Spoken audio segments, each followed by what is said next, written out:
Welcome to the Game Before the Money podcast, an oral history of pro and college football. This episode, Hall of Famer Orlando Pace talks about playing for Coach Dick Vermeil and the Rams' victory in Super Bowl 34. Hi, everybody. Welcome to the Game Before the Money podcast. I am author and oral historian Jackson Michael. Please take a moment to visit thegamebeforethemoney.com for great football history articles, many based on interviews from the Game Before the Money podcast. You might remember episode number 49 of the Game Before the Money podcast with the great Dick Vermeil. He graciously shared so many wonderful stories about his life and career, ranging from his high school football coach all the way to winning Super Bowl 34 as head coach of the St. Louis Rams. I just recently had an opportunity to meet Orlando Pace at a TriStar Productions event in Houston. He was kind enough to chat with me about playing for Coach Vermeil and also to talk about the Rams' thrilling victory in Super Bowl 34 with Coach Vermeil at the helm. Orlando Pace was Coach Vermeil's first draft choice while head coach of the Rams. Pace is unquestionably one of the greatest offensive linemen of his era and was voted into the Pro Football Hall of Fame in 2016. Just like the great Jim Parker, another Hall of Fame offensive lineman, Orlando Pace played his college football at Ohio State. And also like Parker, Pace received a significant amount of votes for the Heisman Trophy. We're talking about offensive linemen in the running for the Heisman Trophy. Pace finished 4th in 1996. Parker finished 8th in 1956. Both of those great Buckeye offensive linemen were high first-round draft picks 40 years apart. Dick Vermeil traded up to get the first overall pick of the 1997 draft to select Orlando Pace. I asked Pace about what he remembered about being drafted by Coach Vermeil and the St. Louis Rams. First of all, I was excited to be drafted number one. And then Coach Vermeil had broadcasted a number of our games at Ohio State that year. So he was familiar with what type of player I was. And we had sat in meetings and talked about the game and football. So he had a great idea who I was. I didn't even have to take a visit to St. Louis, a pre-draft visit. He called me a couple weeks before the draft and said, hey, we're going to take you, which was huge. And ever since then, everything has been good. In episode 49 of the Game Before the Money podcast, Coach Vermeil told us that he rebuilt the Rams much like he rebuilt the Eagles, through a lot of hard work.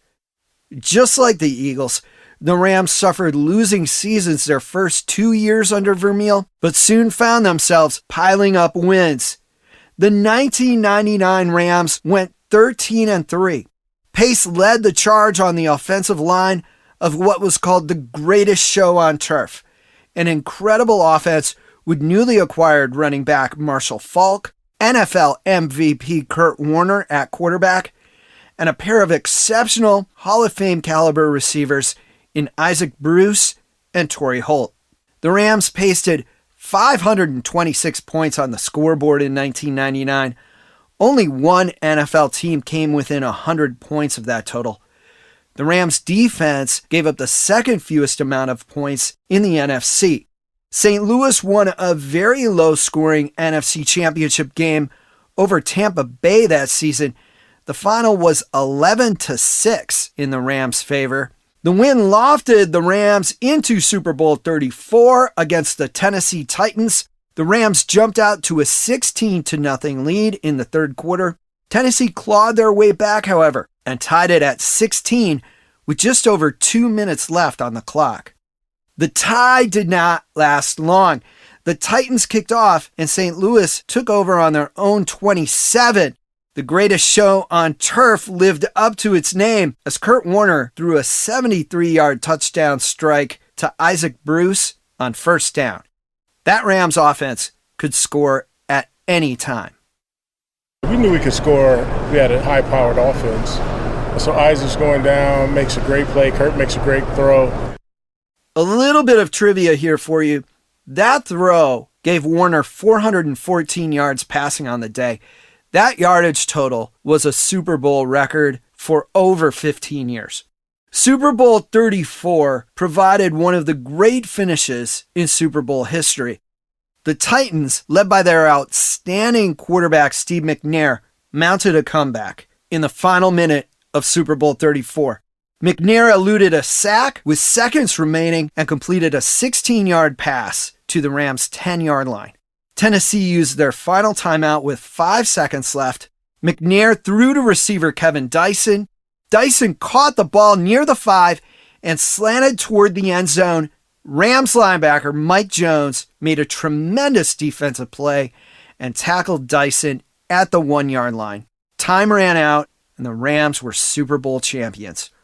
Orlando Pace shares his memory of Super Bowl 34's famous finish.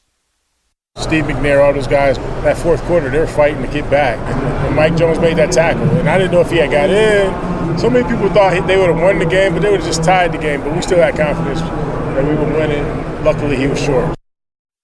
The St. Louis Rams won Super Bowl 34 by a 23-16 score. The championship was the first league title the Rams had won since 1951. It was the third championship in team history. A few days later, Dick Vermeil retired.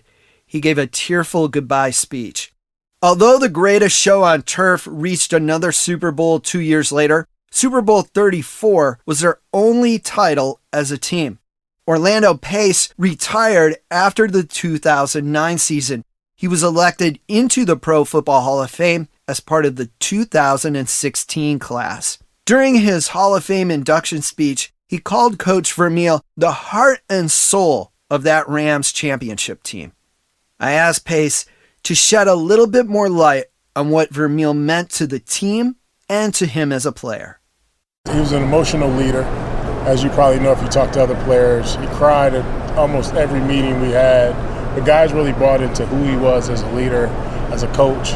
He would bring every position group to his house to get to know the person, their family, everything. So that part of the game is missing. Coaches that actually care about their players at that level, and he was great for us and really brought us together as a unit. And I always say, had he stayed, we probably would have won a couple more Super Bowls. Thank you for listening to this episode of the Game Before the Money podcast. And special thanks to Orlando Pace for the interview. If you haven't already, be sure to listen to episode 49 of the Game Before the Money podcast, featuring Coach Vermeil, going over his illustrious coaching career from high school all the way to the Super Bowl. Rams fans, you can also hear stories from the legendary safety Eddie Metter, a man who still owns Rams team records decades later. That is in episode 6 of the Game Before the Money podcast. Upcoming episodes will feature Steelers Hall of Fame linebacker Jack Ham and Seahawks legend Sean Alexander. The next episode will feature Bill Butler, who played for both Vince Lombardi and Tom Landry. He has great stories that you won't want to miss, even one about him and Hank Aaron. Transcriptions of some episodes of the Game Before the Money podcast are available at thegamebeforethemoney.com. Transcriptions are powered by our transcription partner, Sonix, S-O-N-I-X. Visit sonix.ai to learn more about their automated transcription services.